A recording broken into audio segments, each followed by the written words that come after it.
জানেন নাকি তুলকালাম শুরু হয়ে গিয়েছে বিটিএস এর কনসার্ট ঘিরে চলছে সরকারি পর্যায়ে চিঠি চালাচালিও। আসলে এবছর শুরু হতে যাওয়া বিটিএস এর ৭৯ দিনের বিশ্ব সফরের অংশ হিসেবে মে মাসে মেক্সিকোর রাজধানী মেক্সিকো সিটিতে ৩টি শো করবে এ দল। স্থানীয় সংবাদ মাধ্যমের খবর অনুযায়ী শো ৩টির টিকিট ছাড়ার ৪০ মিনিটেরও কম সময়ের মধ্যে শেষ হয়ে যায় সব টিকিট নিয়ে বিটিএস ভক্তদের মধ্যে পড়ে যায় হাহাকার। এমন অবস্থা দেখে মেক্সিকোর প্রেসিডেন্ট ক্লডিয়া শেইনবাউম চিঠি লিখে দক্ষিণ কোরিয়ার প্রেসিডেন্টকে অনুরোধ জানান তার দেশে বিটিএস এর শো এর সংখ্যা আরও বাড়ানোর ব্যবস্থা করতে। বিবিসি এর প্রতিবেদন অনুযায়ী ২৬ জানুয়ারি সোমবার মেক্সিকোর প্রেসিডেন্ট ক্লডিয়া বলেন, আমি কোরিয়ার প্রেসিডেন্টের কাছে একটি চিঠি লিখেছি।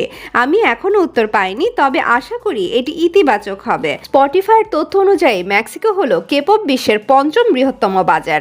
গত ৫ বছরে দেশটিতে এই ঘরানার গানের স্ট্রিমিং ৫০০% বেশি বৃদ্ধি পেয়েছে। বর্তমানে প্রায় ১০ লাখ মেক্সিকান তরুণ তরুণী বিটিএস শো এর ১.৫ লাখ টিকিটের জন্য লড়ছে।